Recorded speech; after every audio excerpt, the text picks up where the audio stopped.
Hey, good morning, everyone, and good afternoon, good evening. I always wonder how actors manage to say the same sentence identically so many times. Uh,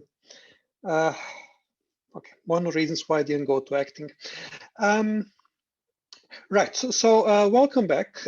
We just started proving one of the key results in the course. Theorem of Phillips and Weaver that a continuum hypothesis implies that the Calkin algebra has two 2F1 outer automorphisms. Just something that I maybe forgot to say last time. You see, this word outer is not really necessary because 2 2F1 is greater than Aleph1. This is what Cantor proved for any cardinal kappa, 2 to kappa is greater than kappa. And Aleph1 is equal to continuum, right? We're assuming continuum hypothesis. And continuum is the cardinality of the Calkin algebra. And therefore cardinality of the unitary group. So you can have at most that many inner automorphisms. So if you have a 2 to Aleph1, many of them, then most of them, namely 2 to Aleph1 of them are going to be outer. So we don't need to worry about assuring that automorphisms are outer as long as we can construct this many of them. Now, let me just remind you of the notation. So one of the key objects in this proof is this partial ordering, whose elements are partitions of, okay, I said of natural numbers, but for some technical reasons, it is convenient to talk about partitions of cofinite subsets of natural numbers. So EJ is the jth interval. And we define this ordering on part of n E is less or equal than f if for all but finitely many m's, fm includes an entire interval from En, and we prove that this is equivalent to slightly different relation going in the other direction. For all but finitely many I, there exists a J such that two consecutive intervals, EI and EI plus 1, are subset of two consecutive intervals in F. We actually defined another ordering, but only to show that it looks similar to this one, but is of not much use. And now we fix our Hilbert space H with orthogonal basis Cn. And for an arbitrary partition E, first there is this notation. If X is a set of natural numbers, then this PEX is the projection to the span of all those basic vectors whose indices are in the union of ENs for n ranging over X. So these are projections in this abelian subalgebra. And then we considered this algebra D of E, which is all A in B of H, which respect this partition. So the matrix of A is contained inside these blocks determined by E. And A of E is the center of D of E. So it is just the algebra generated by scalar combinations, linear combinations of these projections, PEN. Right, so we prove that this is a strongly closed von Neumann subalgebra of B of H, and A of E is the center. Okay. And here is the picture and another definition. So if you have E in the partition, we define two coarser partitions by joining consecutive pairs of intervals, but in both ways. So starting with the even ones and starting with the odd ones. So here is the picture. And you see this reason that we are moving on to these coarsening of the partition is the reason why we cared about that second order. Let me just draw it back to that. This ordering here that is below F, if for all but finitely many intervals, union of EI and EA plus 1 is subset of Fj and Fj plus 1 for some j. So what this shows is that if we have these coarsenings, then if E is below F, they're going to behave in a reasonable way. Okay, so I owe you a lemma. I sort of started saying the proof, but it was already the end of the day. So let's see what the lemma is again. H is Hilbert space. It has fixed orthonormal basis Cn. And we have a sequence of operators in B of H. Sequence is An. Then we can find E partition. And for each of the n's, we can find A0n in DE even and A1n in DE odd.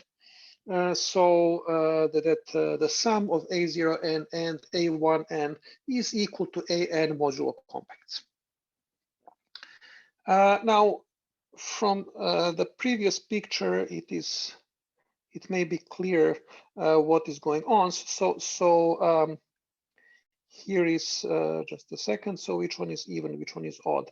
I think evens are the dashed ones. So you see this A1n will have its matrix contained entirely inside these red squares, and A0n will have its matrix contained entirely inside the green squares. As you can see, that there is an overlap between those squares, so these are not uniquely determined. It just matters that we can find them somehow. And that will show that we can stratify the Calkin algebra in a very convenient way. Okay, so as Mattel pointed out last time, we don't need to do this for countably many, basically because if you just do it for one, that ordering that we defined last time was countably directed. So that suffices, but basically proof is not, it's pretty much the same, but let's just do it for a single A. So we fix a single A. And here's what we do. So we choose increasing sequence N0, N1, and so on, so that, again, reminding you, this is EJ, and here is PXE. We want these two relations to hold. So what are those two? Well, you see, if I decide what is this n is actually unfortunate notation. Yeah, okay. So you see PEN, it is projection to the first n of n vectors in our basis. And now this operator here is compact. Now, because it is compact, and because these projections to spans of first finitely many vectors from the basis form an approximate unit for the compacts, I can find large enough n of n plus 1 so that this PEN plus 1 approximates APEN up to any epsilon I wanted to approximate it, and I want 2 to minus n. So if I just choose the next index large enough, I can assure this. And I can do the same thing for the A adjoint. Now, really, what we need here is not A adjoint, but we want to know that A satisfies the other relation, right? If I take the adjoint of these two are equal. So I can make this as small as I want. let me just go back to the previous here. So what I'm assuring here, let me just pick I'm assuring that let's say this n of 2 is so large that if I take, you see, this here is the area that corresponds to this A times PE1, and here we have PE integral from 2 to infinity. It is this here, right? So we can make this as small as we want, and there is analogous area on the other side here, corresponds to that other formula. So that this is a PE to infinity, and here is PE1. I can make this as small as I want, but by just increasing my numbers, and therefore, because I have countably many stages, countably many things to worry about, I can choose these sequences so that they satisfy this. And once I'm done with it, I just define A0 and A1 in this way. Now, this is sort of canonical way of doing it. So basically, it's really, you see what I have here. I have this square between 2n and 2n plus 1. I'm just removing the bottom right corner. So the even bits are just going to consist of parts of the matrix array that look like this, and the odd bits are going to be something like this, symmetric. Right, and now by the construction, the part of A that lies here, its norm is going to be less than 1, but more importantly, if I mean, the operator is going to be compact, because if you look at what happens after here, for some n, it's going to be the sum of 2 to minus k for k greater than n. So you can make it arbitrarily small. So A minus A0 minus A1 is compact, and that is the proof. Okay, so now you see there is nothing so special about the Calkin algebra here or the Hilbert space.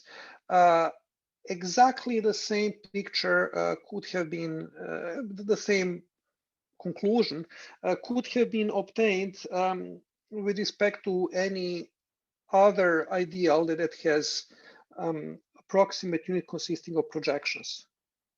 Right, so if I just had an essential ideal with approximate unit consisting of projections, then I would be able to just define analogous algebras and get something like this. So basically, this is really an exercise. So if you have a sigma unit or non-unit assist algebra, which has an approximate unit consisting of projections, then you can formulate and prove an analog of this previous lemma for any countable subset of the multiplier algebra of A. You just have to appropriately define D of E even and D of E odd, but this is really an exercise. Now, this approximate unit of projections is used. Even that is not essential. Really, with appropriate definitions, you just need sigma unit or non-unit or assist algebra. But we'll have to wait until I tell you what are the appropriate definitions and what are we after. So this lemma is going to be one of our key tricks in constructing an outer automorphism. Right, so if there are no questions, let's go on.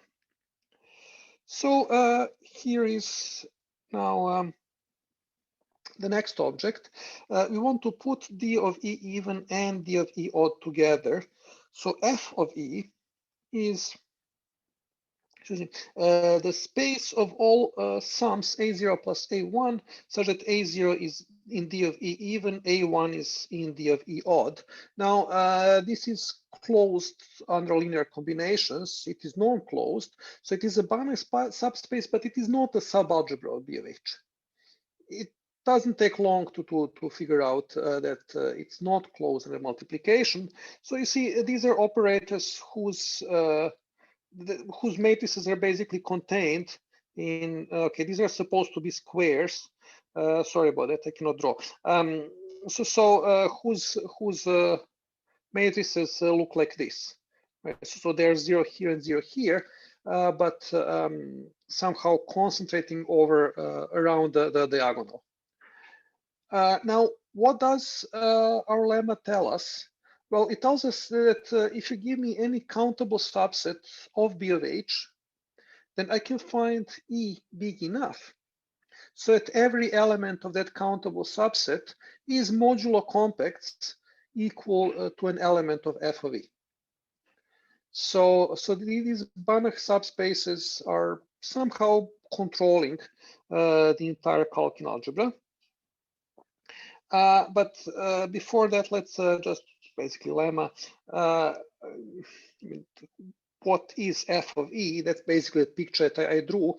So it is all operators A and B of H, so that if Cn is not 0, then Cm and Cn belong to union of two consecutive intervals. Right, so this is somewhat more intrinsic definition of F of E than this here. So it's more basic, but it's equivalent. Right, so you can just cover it by those two. By the way, another way to think about this is these are really okay. I mean, one can talk about coarse geometry, and these are, I mean, with appropriately defined metric or natural numbers. These are really operators of finite propagation with respect to something, but okay, that's not really essential here. Okay, so here is a proposition for every separable subalgebra of B of H, there exists some E large enough so that when you mod out by compacts, right, P is this quotient map from B of H to Q of H. When you mod out by compacts, then P of A is a subset of P of F. Okay, and another lemma that was sort of hinted at, but never mentioned explicitly. If E is less or equal than F, then this P of F of E is subset of P of F of F. Right, so why is that so? Well, from some point on, pairs of consecutive intervals in E are included in pairs of consecutive intervals in F. But now if you read this definition here, that means that whatever is in F of E, if you just remove finitely many intervals, so that's basically change it by a finite perturbation, then it also belongs to F of F. So in particular, when you mod out the compacts, you have inclusion. Okay, so what we have here is the Kalkin algebra is union of this family of Banach subspaces, and every countable subalgebra belongs to one of them.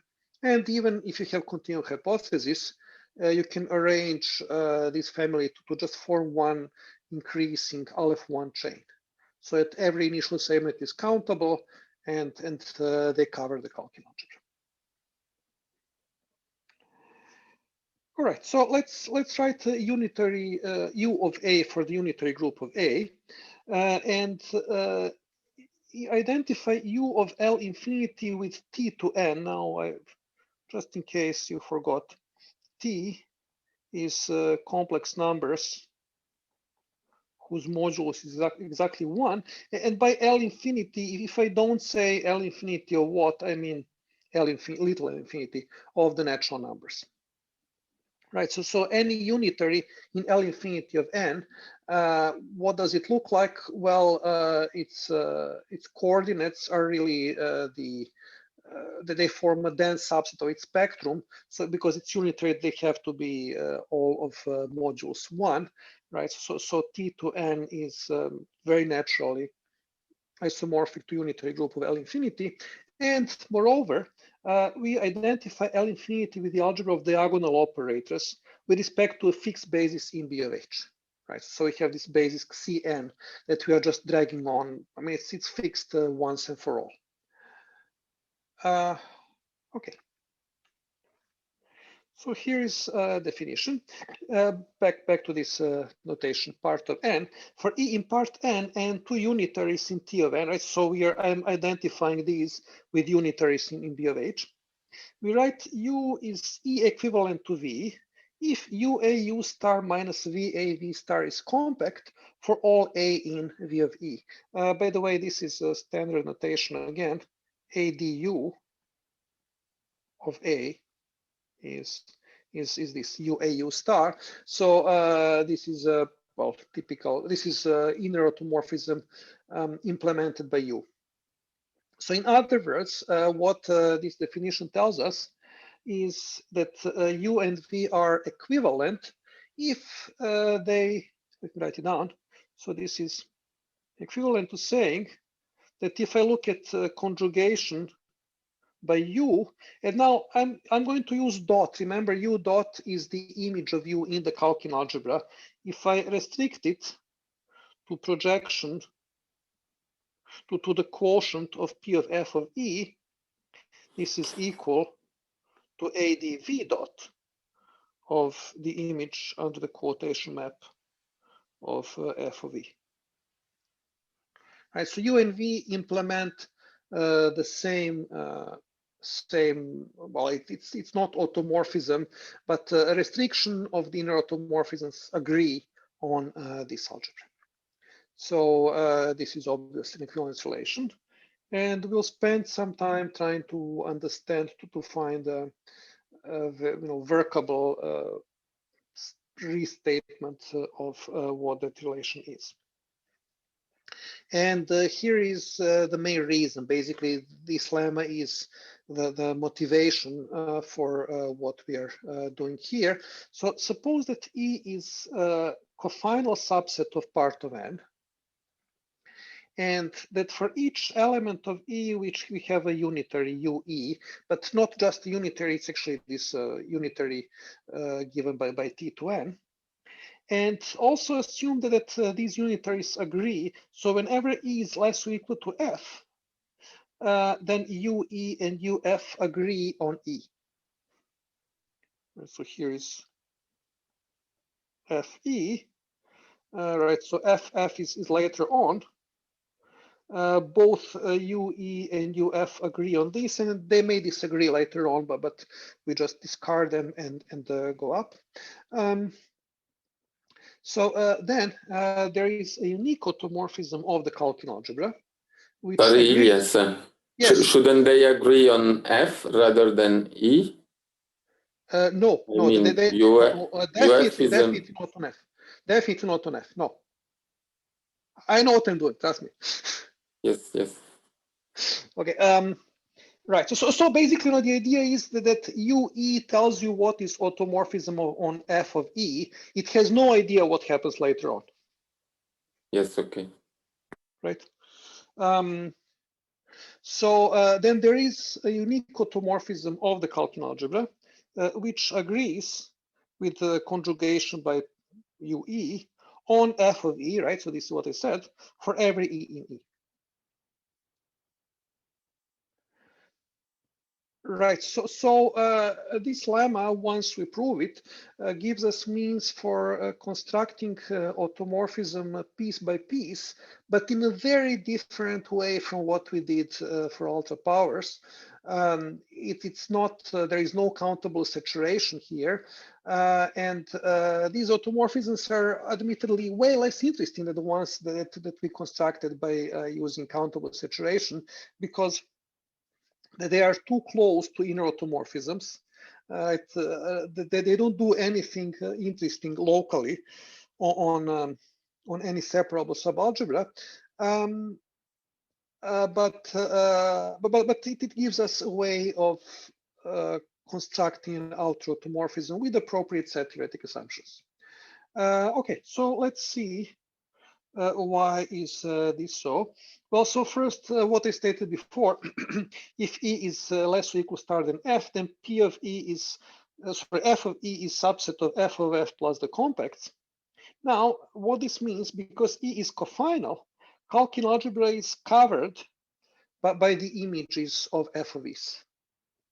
Right, and now this is by now a familiar picture, right? So Q of H is covered by this Aleph1 sequence of subspaces, not subalgebras.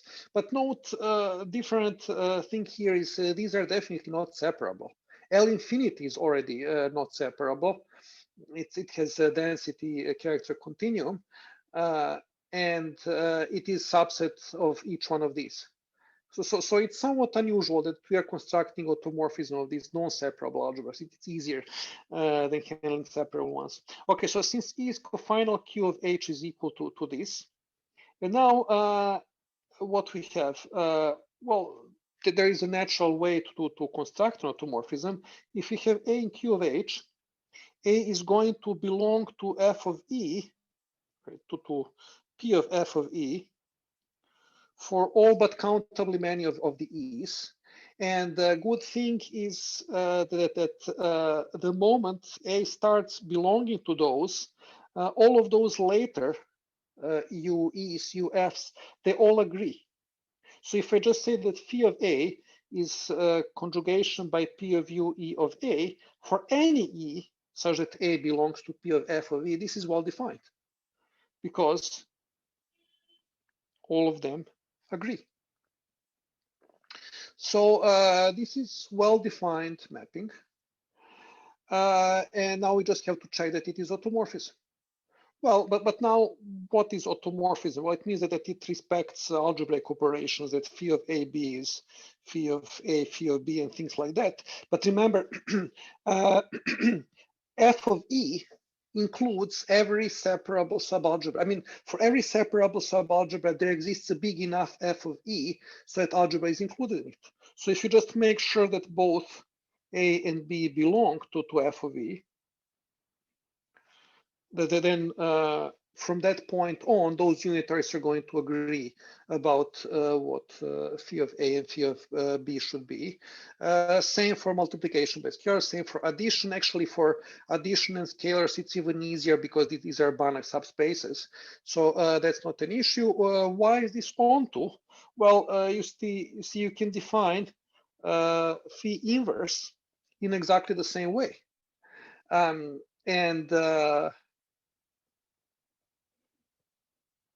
Just a second.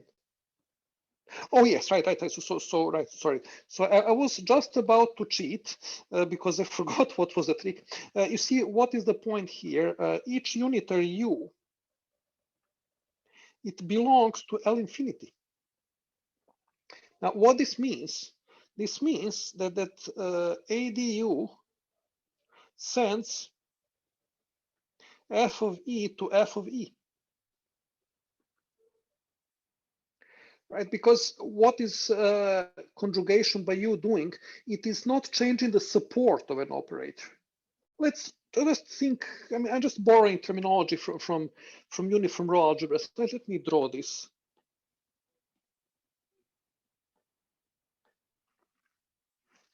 All right, so you have A. If it belongs to F of E, it means that its support looks somewhat like this.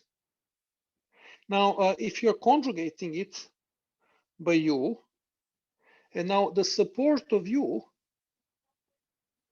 is just diagonal, this doesn't change the support of A. You're just multiplying constants by scalars, but not changing anything.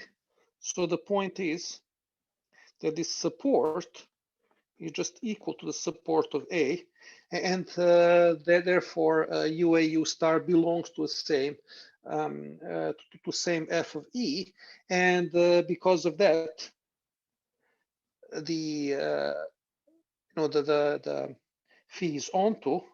Let me say.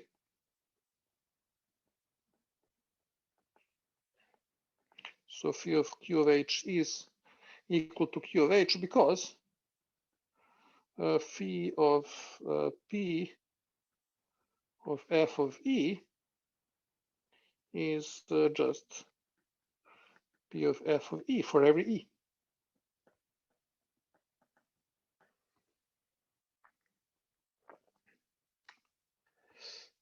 Okay, so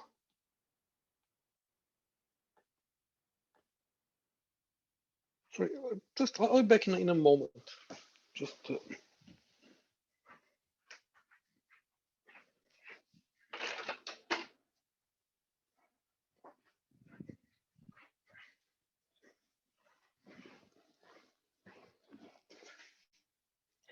right.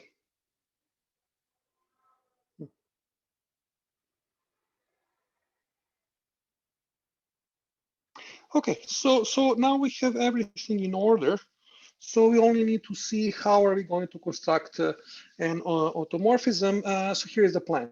So first, we pick less or equal star cofinal chain E alpha in part of N, so that these subspaces cover the Kalkin algebra. Then recursively find these unitaries U alpha, so that they satisfy the assumptions of the lemma alpha less than beta. Implies that U alpha and U beta agree on E alpha. I'm lying here a little bit. This is just a simplified version of what we are doing. It's slightly trickier, but basically this is the idea. Then this family E alpha U alpha defines an automorphism of Q of H. Okay, but now we don't want just an automorphism. I'm not sure why this happened. I just touched one point on screen and right. We don't want just any automorphism. We want an outer automorphism. Okay, so how do we assure that? Well, because we have continuum hypothesis, we can enumerate unitary group of Q of H as W alpha for alpha less than alpha 1, and then just make sure that W alpha and U alpha induce different automorphisms on E alpha, and therefore basically diagonalize to avoid all conjugations by an arbitrary W alpha. Just one remark here, we can do this. You see, this is not a continuous chain because this ordering is actually countably saturated. So there is no such thing as sup. If alpha is a limit ordinal, it is not supremum.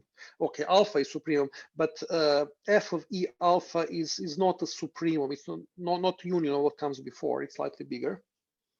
However, we can do better. You see, the work spent in avoiding W alpha, if we just pretty much do the same combinatorial thing, but just make sure to branch to construct two different versions of U alpha which disagree on E alpha, then by that same trick that we used for ultra powers, trick was to use this partial ordering, this complete binary tree of height aleph 1 to construct two to aleph 1 distinct automorphisms. By exactly the same bookkeeping argument, we can construct two to aleph 1 distinct automorphisms of the Kalkin algebra. Right, so this is the plan.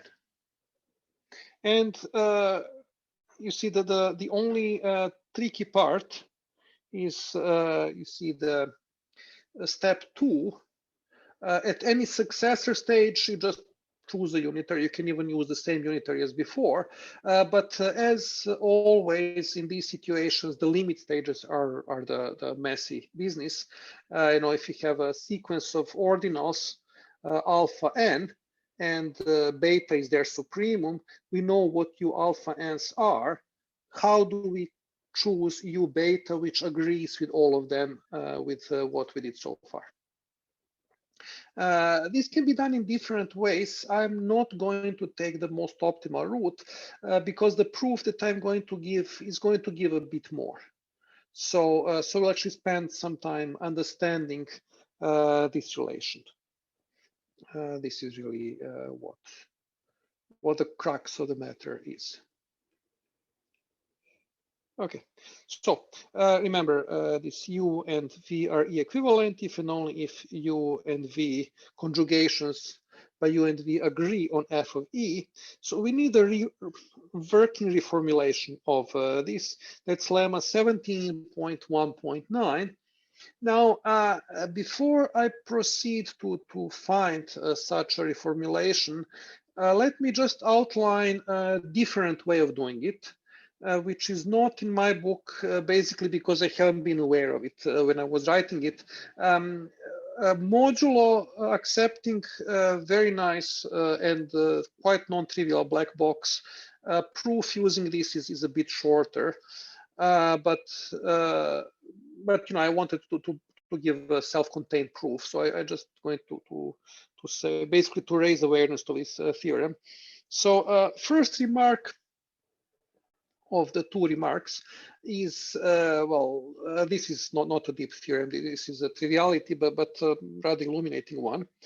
And I'll not even be using it explicitly, but implicitly it is important. So suppose that A is a subalgebra of C and U and V are unitaries in C, then the following are equivalent.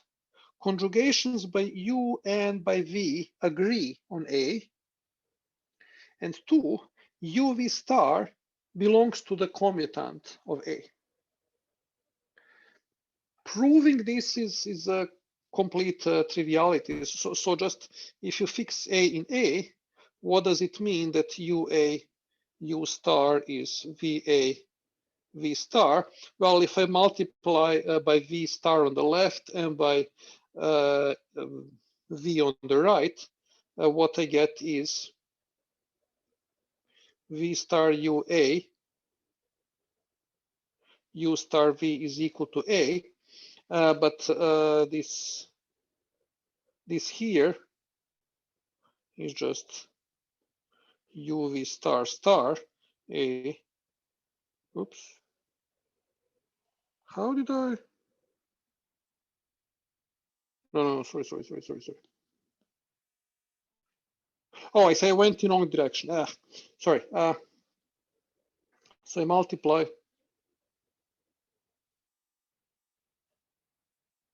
Okay, this is equivalent, but why am I?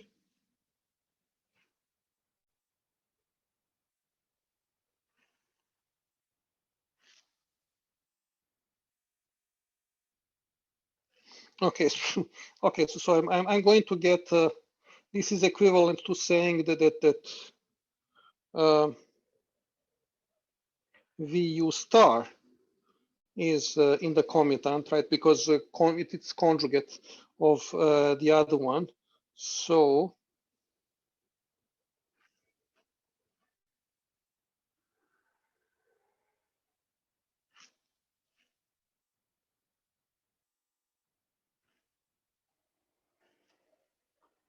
multiply by V star on the left and U star on the right. Oh yes. Thank you, Pedro.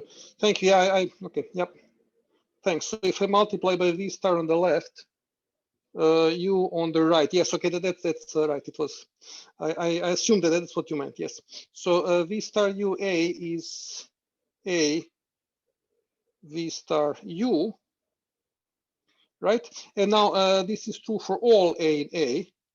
So V star U is in the commutant, but I promised UV star Now, just the point is that V star U is in the commutant if and only if U V star is in the commutant. This is, oh, I see. So actually, right. So I was multiplying on the.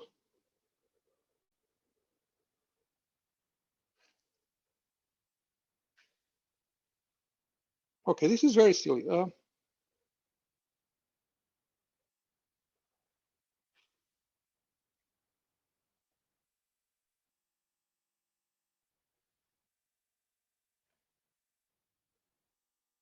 I mean, these two are equivalent. So what am I doing wrong here? Don't you get that the equality UA U star equals VA V star implies also the equality U star AU equals V star AV, and then you can do the symmetry? That's what I should be getting, but I don't. Sure, it is the same thing. Yes, but yeah, okay. I mean, there is no difference between U and V in the order here. So, okay, yeah. So they're the same, but I guess I just made it more complicated than necessary. That's probably because, see, let me just open another window. Something funny is happening with temperature here, and when that happens, my brain refuses to work. Okay.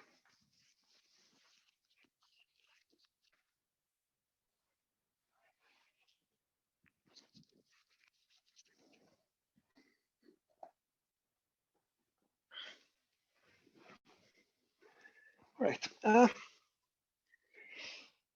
Okay. So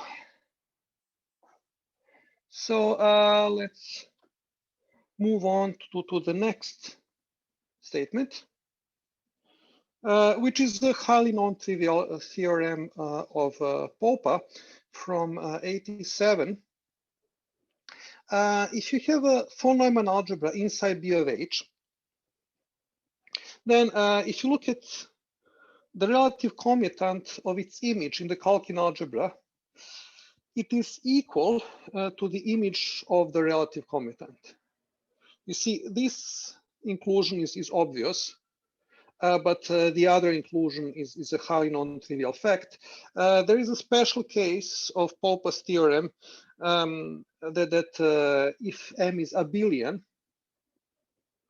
actually, if M is maximal abelian algebra, that this is true, but this is true for any von Neumann algebra. It's not true for arbitrary C-star algebras, but for von Neumann algebras it is. And the point here is really, okay, F of E is not subalgebra, but you have those D of E even. It is a von Neumann algebra. So you can apply Popa's theorem to that. There is also D of E odd. You can apply Popa's theorem to that. And now, when do you commute with both of these? Well, if and only if you commute with everything in their linear span, or with everything in the C-star algebra generated by them, right? There is no difference. So really, when I'm talking about F of E, I could have been talking about C-star algebra generated by F of E, which would be uniform row algebra that I referred to earlier on. You see, now my brain is coming back. You see, temperature drops and then my brain comes back. So I actually realized what I wanted to say earlier on. Okay, so one could shorten the proof considerably by using this, but I'll just go for the self-contained proof. Okay, so here are some notations that we need. I and j are natural numbers. X and y are these pseudo-unitaries in T of M, and F is set of natural numbers. I define two functions here. Here is delta. Delta is function of 4 arguments, I, j, x, y. So it is xi, xj conjugate minus yi, yj conjugate. Right, and delta F is just a supremum over all pairs in F of delta ij of xy. Just before I proceed to prove the key facts about this, note that if I is equal to j, this is just 0. Because xi conjugate is 1. Remember, xi's are on the circle, and yi conjugate is also 1. So you can think of this as some sort of a distance. Okay, I opened too many windows. Sorry, I'll back. Sorry about these interruptions.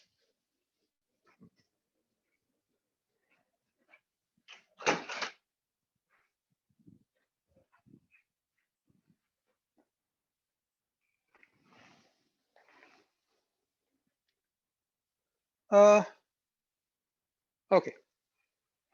All right. So let's take a look at what this relation looks like. So if f is a set of natural numbers, non-empty, and you have I, j, and n, and x, y, z are in Tn, then we have a few relations. So here's the first one of them. Now, you see, this looks almost identical to this one here. So what is the difference? Let me highlight. You see, you have xj, here you have yi, and here you have yj, and oops, we have here xj. So what is the point here?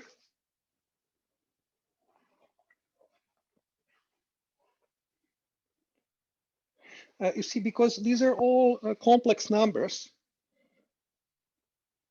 we have that xi, xj conjugate minus yi, yj conjugate. I can just multiply by xj.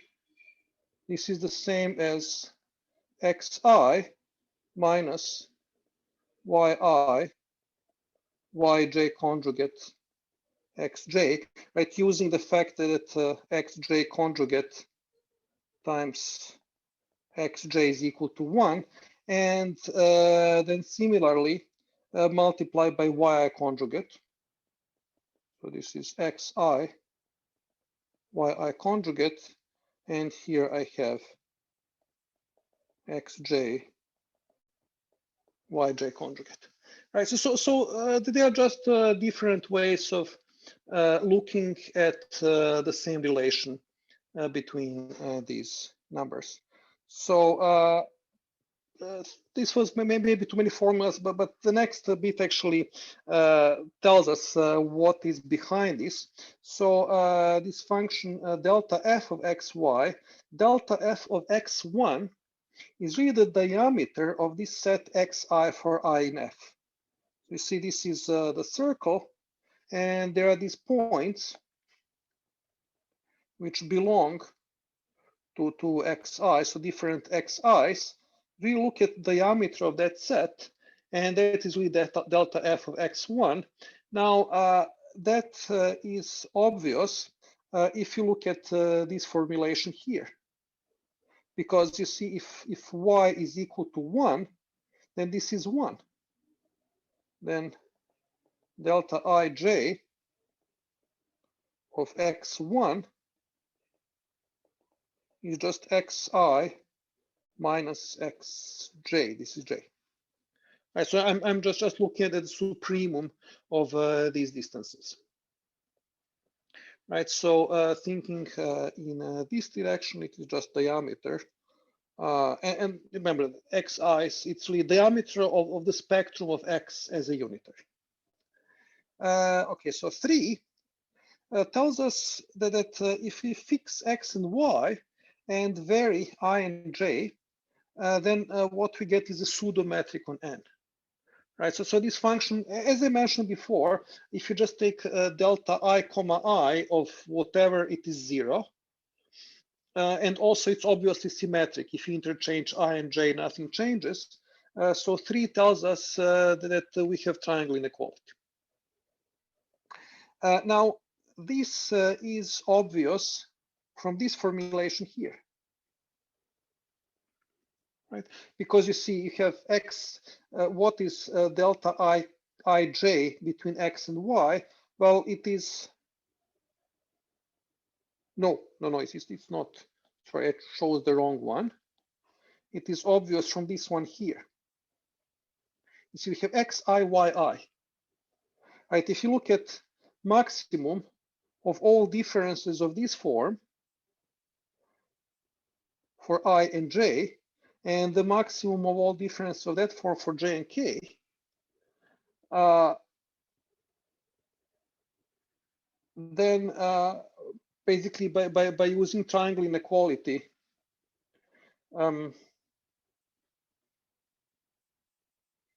right? So I don't know if I should say anything more here, but just use this for this, and so delta ij of xy will be, I mean, if it's a finite set, just the maximum of these. This is maximum of these for xj and xj yj conjugate and xk yk conjugate. So it's going to be greater or equal than and this here. Right. So it is pseudometric if you fix pair xy and vary I and j. Now, on the other hand, if you fix not just I and j, but fix an entire set f. So f here is finite or an infinite set. And look at delta f of xz. Think of this as some sort of a distance between x and z. You get pseudometric again. And now to see that, you use this formulation here. You see, because this really, basically delta ij is really distance between something in terms of x and something in terms of y. And again, you're just looking at the maximum of those. So if you fix any I and j, you get inequality.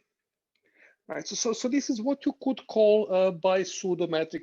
Let me know. I mean, this is kind of thing that you just check. So let me know if I need to say anything else about this, or maybe I should be saying less about this. Okay, so let's move on. And there is one more thing.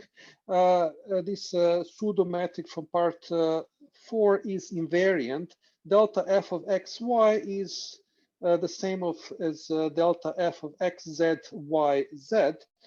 Why is that so? Well, for that you just use this one. You see what is if you have xi zi times xi zi conjugate, it is just xi conjugate, right? Because these are all the circle. So multiplying by z doesn't change this formula at all. All right. So here is another lemma. Now we want to look at two different finite subsets of natural numbers. And now we have I in F and J in E. So perhaps the worst case is really if E and F are disjoint. Then delta F union E between X and Y is at most delta F XY plus delta EXY plus delta IJXY. You see, if F and E are disjoint, you need to add, excuse me, one of these elements here. So what is the easiest way to see that? Well, let me just go back here. So it's really consequence of this here. Because you have F, you have E, you have I here, you have J there. So if you look at any I0 in F and J0 in E, if you want to see what is delta I0, J0 from X to Y, you just apply triangle inequality and connect it to I connected to from I to J and from J to J0. Right. So so it follows from part 3. Maybe I should just put this so that you can see both statements at the same time. Then it's more obvious, right? So you have, remember, delta F union E is just the maximum overall pairs I0, J0 from F union E. And for any one of those pairs, it's less or equal than this.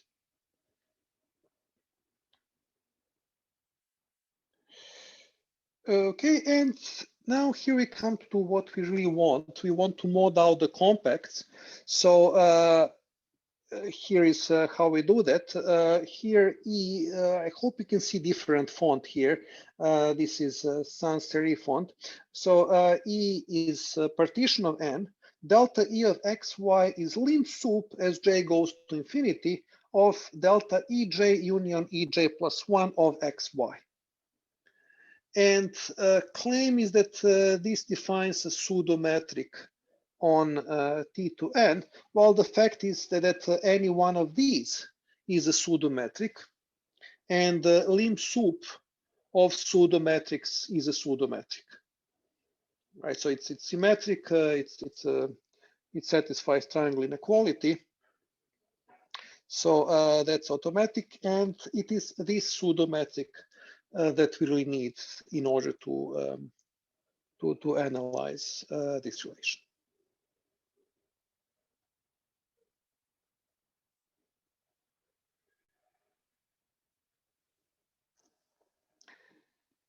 All right.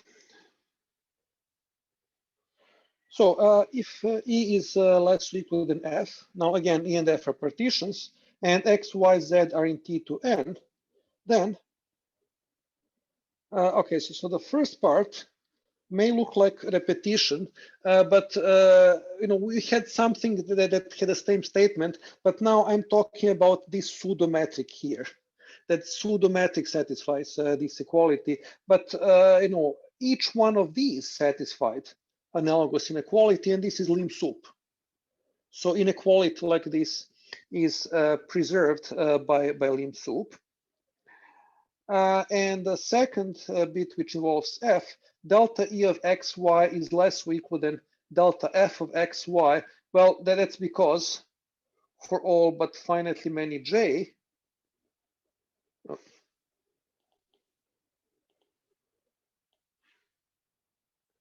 there exists an I such that EJ union EJ plus 1 is subset of Fi union Fi plus 1, because we're looking at lim sup. Literally, this lim sup is going to be greater or equal, because the bigger set you have, the bigger pseudo distance you have. So, right. So that is this lemma. And here is the key definition here. Really, the object whose automorphisms we are constructing is really not calculus algebra. We're really injecting automorphism of something else into the calculus algebra, and here it is. Here, T to N, I think of it as a group with respect to pointwise multiplication. And now F sub E is all x in T to N such that this delta E x1 is equal to 0, right? So it's this lim sup as J goes to infinity of delta EJ union EJ plus 1 from x to 1 is equal to 0. And now remember, this delta from x to 1, it's really the diameter of the spectrum of x, right? So let me just say it. It's going to be useful. So it's equivalent. It is equivalent to saying that lim sup as J goes to infinity of diameter of the spectrum of x times. Now I need to say it's a unitary in this matrix algebra. So I'll just write PE j plus 1. Right, so this is, I'm just looking at this particular finite interval. So limit, so we're just looking at those such that these spectra are getting smaller and smaller. So that's f sub e. Now f sub e is a subgroup of T2n.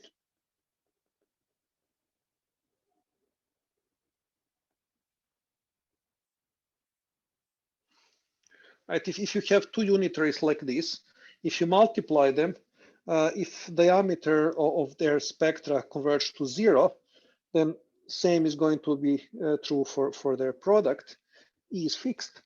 And therefore, we can look at the quotient group G sub E.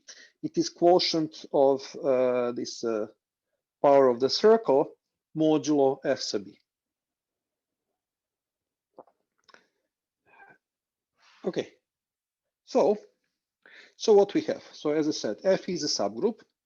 And now if E is less or equal star than F, then FE is greater than FF. Actually, we can say that FF is even a subgroup of F sub E, right? And therefore, excuse me, this bigger, subgroup corresponding to one with the bigger index is a quotient of G of E modulo FF modulo FE.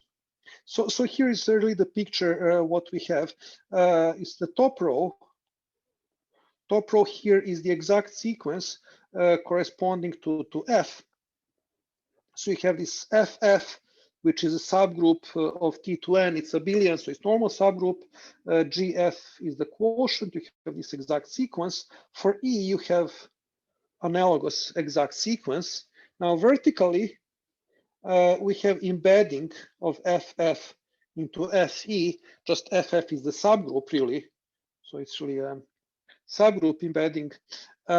We have identity here, and therefore, you're modeling out by a bigger group here. So really, GE is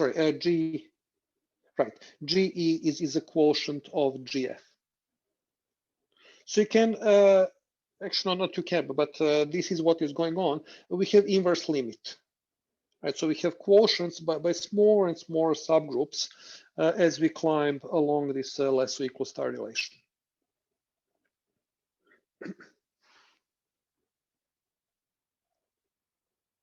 Right. So you see again what is F sub E?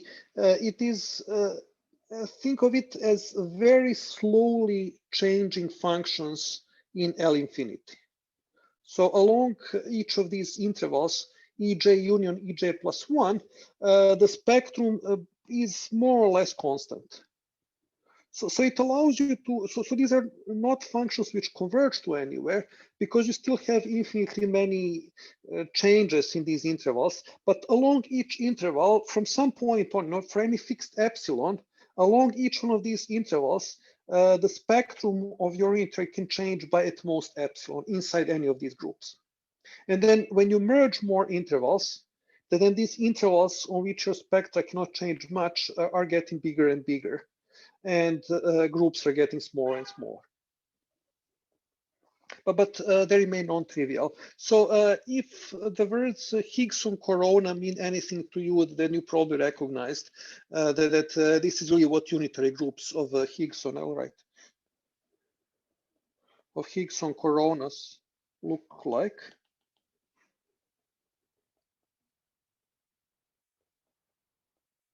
And as I said, one way to think about this is really in terms of uniform row algebras. But again, this wasn't something that I was aware of when this was written. So I'll just do it the way it was done before.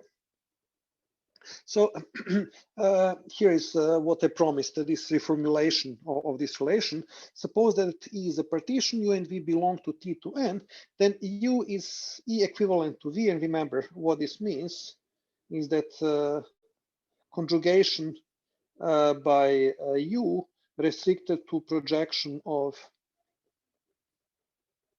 F of E, and conjugation by the image of V restricted by quotient of f of E agree if and only if UV star belongs to F sub E.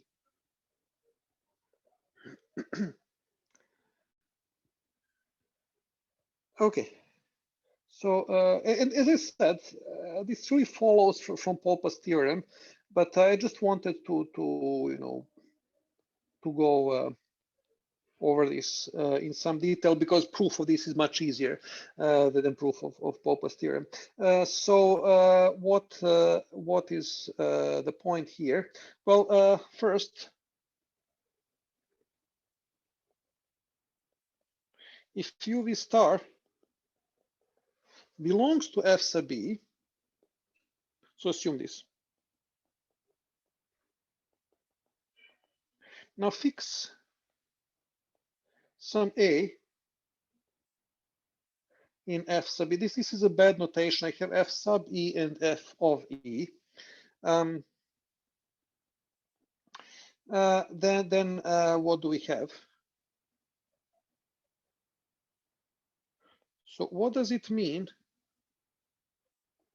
that UAU star minus VAV star is compact?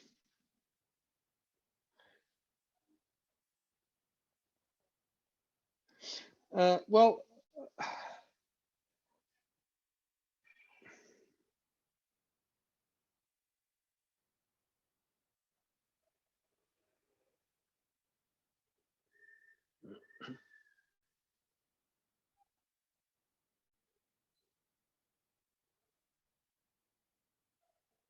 okay, so I'm okay. Well, let me just write down the finitary thing here.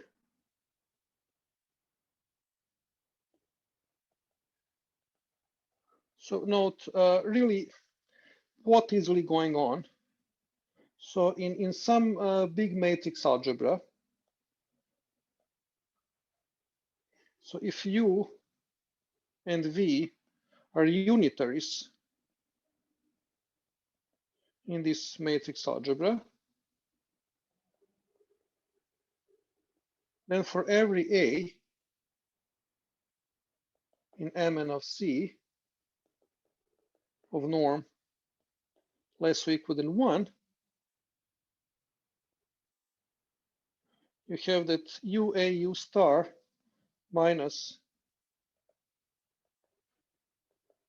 VAV star is approximately 0 if and only if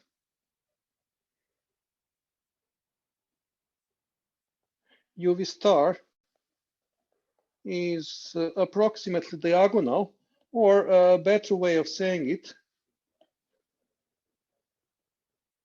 oops, if and only if the diameter of the spectrum of UV star is approximately 0. Right, so UV star is very close to a scalar operator. That is equivalent to saying that the conjugations by those two unitaries are approximately 0. And what this lemma is saying is just that this happens in the limit, because what is FE? It is basically just putting together those matrix algebras. Right? Each operator belongs to this sequence. So basically, this is the proof. If you really want, you can look it up. But this is what is going on here. Okay, any questions? Okay, so now we are pretty much ready to complete the proof.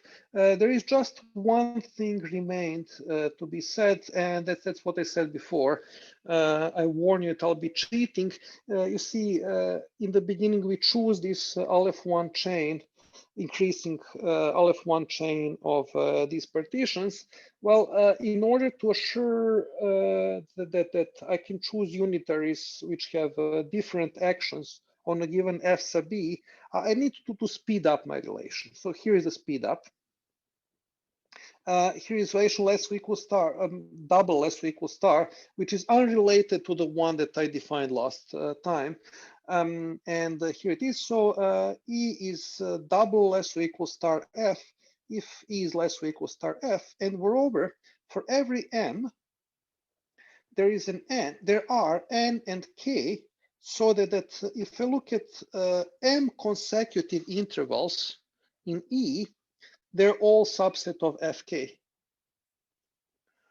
Right, so every now and then I have this huge interval inside Fk, which is partitioned into many intervals in E. Now, this is a partial ordering, and it refines this E double less or equal star F implies E is less or equal star F. Okay, so the second part is trivial because it was requirement that E is less or equal than star F. And why is it partial ordering? Well, let's see. So assume that E is less or equal than star F and F is less or equal than star G. Now, what do we have? So for every N, there exists an N such okay, there exists N and there exists K such that union J goes from N to M plus M minus 1. EJ is subset of Fk. Well, but what do I also know? Well, for all but finitely many Ks, Fk, no, that's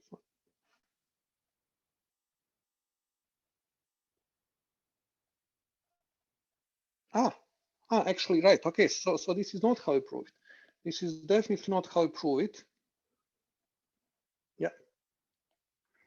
Okay. So first, what do I know from here? For all but finitely many else, there exists K such that Fk is subset of GL. Right? That's what I get from here.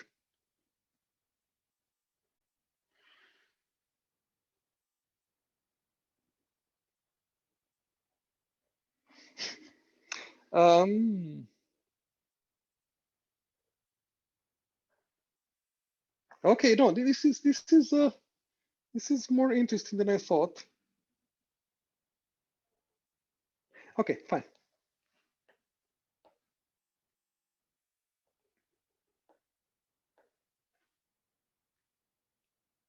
I think that in the book I just wrote it, it's obvious, but now I realize that it's not as obvious as I would like it to be.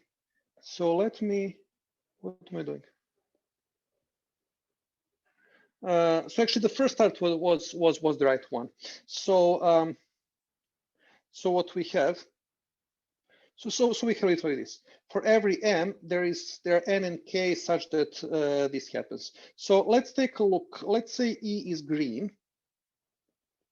So here are intervals in E, that there are many of them, and they are all subset of a single red F.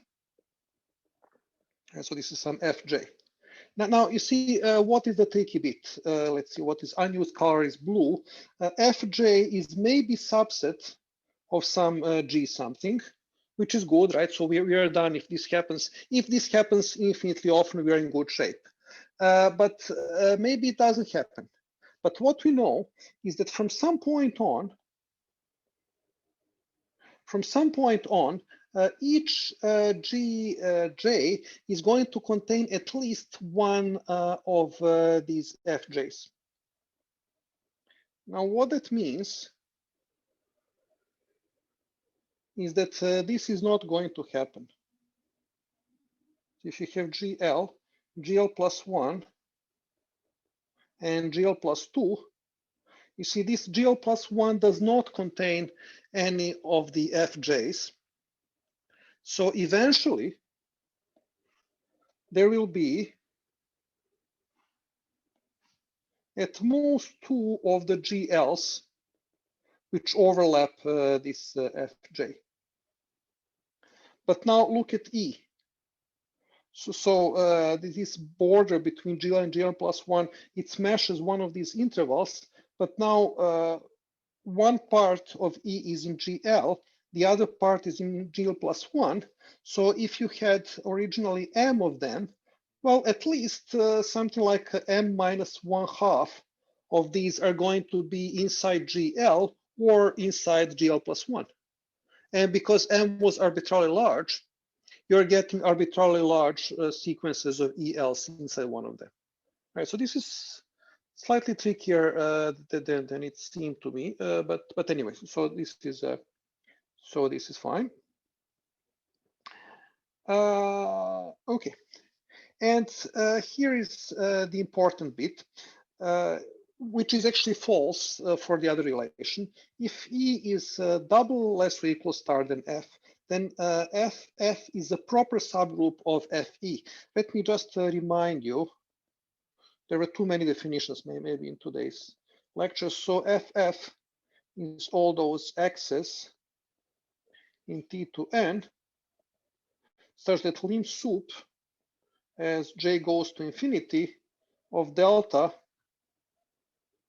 this is not E, this is F, delta Fj union Fj plus 1 of x1 is equal to 0. Oh, sorry. Is this one? Yeah.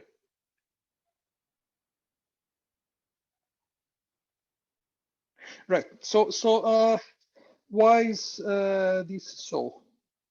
Well, what do we have? Infinitely often, let's stick to those all colors. Infinitely often we have in E many intervals which belong to a single interval inside F. Now, what does it mean that this lim sup is equal to 0? Well, so on any pair of consecutive intervals, the spectrum doesn't vary too much. So if we have here intervals, let's say this is EJ plus 1, here is EJ plus M, what do we do? Well, if M is sufficiently large, just take mth root of unit, take eta to be e to the 2 pi I divided by m. And now take a unitary which has the property that on this interval, it is constantly eta. On this one, it's constantly eta squared. On this one, it's eta to the third, and so on. So here it's going to be eta to the mth, which is actually equal to 1. So we are making a full circle. So diameter of that unitary on E, if m is big enough, is going to be as close to 2 as you want. However, sorry, actually that's what I wanted. On F, diameter of that unitary is going to be as close to 2 as you want. But if eta is small enough, you see here, diameter of that unitary is just eta, or just, okay, distance between eta and 1. right? Because on consecutive intervals, spectrum is just eta squared or eta to I plus 1. And those are two very close roots of unit. So we are just going around the circle, making the full circle, but E on any two consecutive intervals sees only adjacent points in this interval. So, so this indeed is a proper subgroup, and this enables us to throw in a wrench into basically any attempt to uniformize these unitaries in the Kautilon algebra. Okay, so we are almost done. Let me just say. So for every less or equal star increase in sequence, E alpha for alpha less than F1, I'm not assuming cofinal here. This is about something else. The inverse limit of G E alpha has cardinality 2 to F1. So you see, this doesn't use the assumption that this sequence is cofinal. All that I need to know is that I can embed, the complete binary tree into this. So what is the proof? Well, so for any S in 0, 1 to less than F1,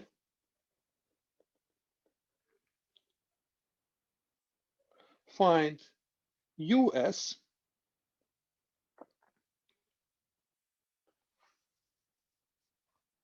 in GE alpha. Here alpha is the length of S, right? So it's really the domain of S. S is the function from alpha into 0, 1 in such a way so that, remember, if alpha is less than beta, then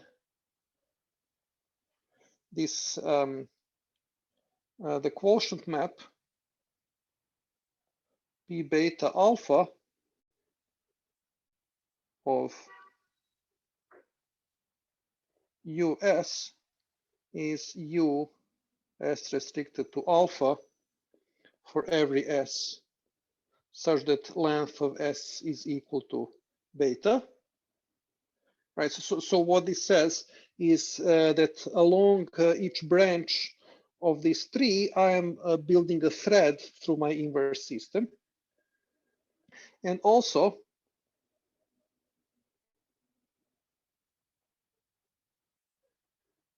US0 is different from US1 for every S.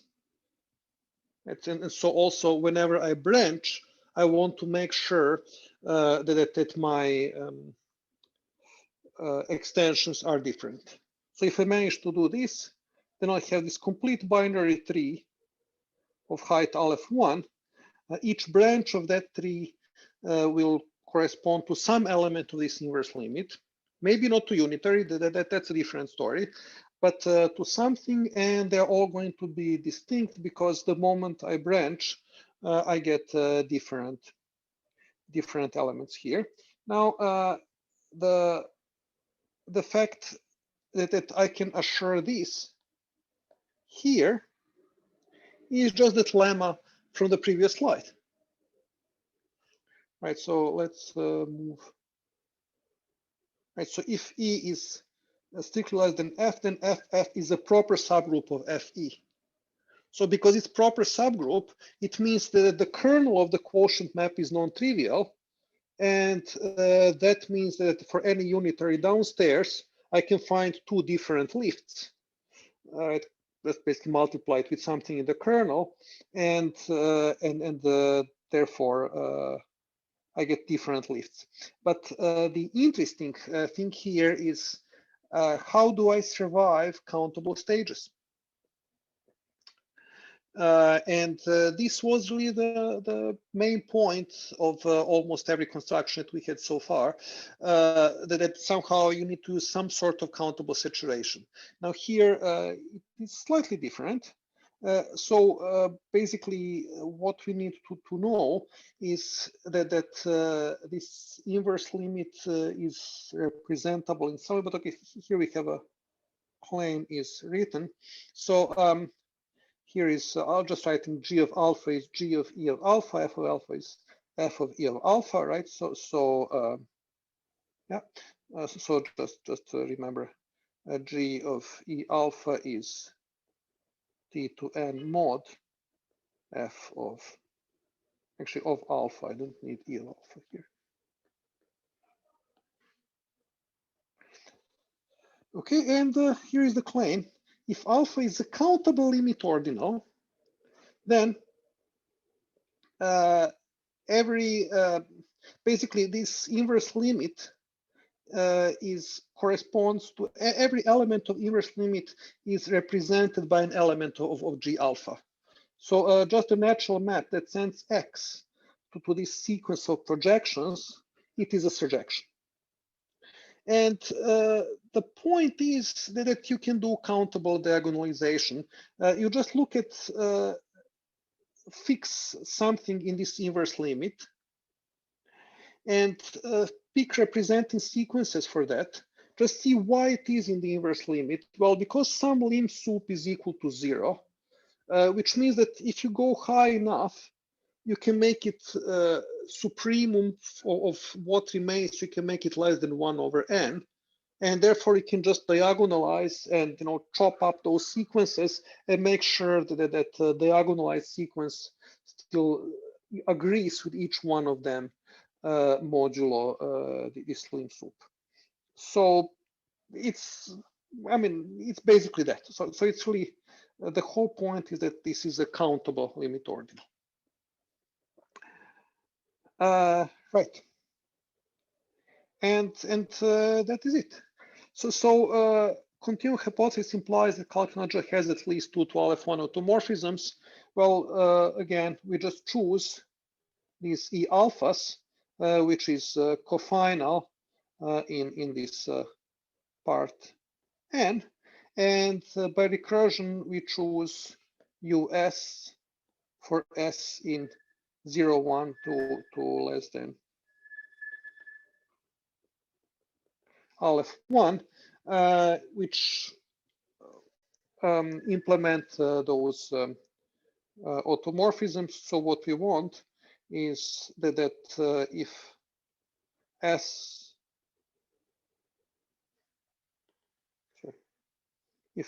is extended by T and length of S is equal to alpha, then S and T, US and UT agree on E alpha. And you also want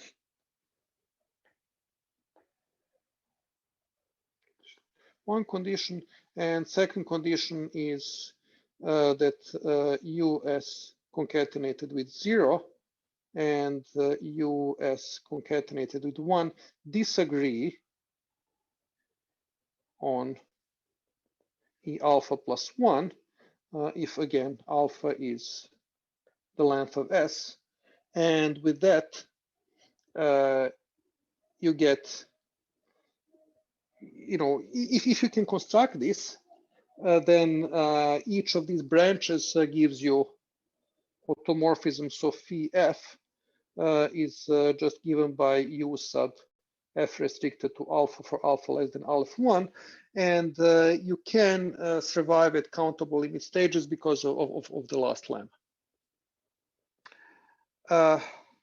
Okay. So that proves that.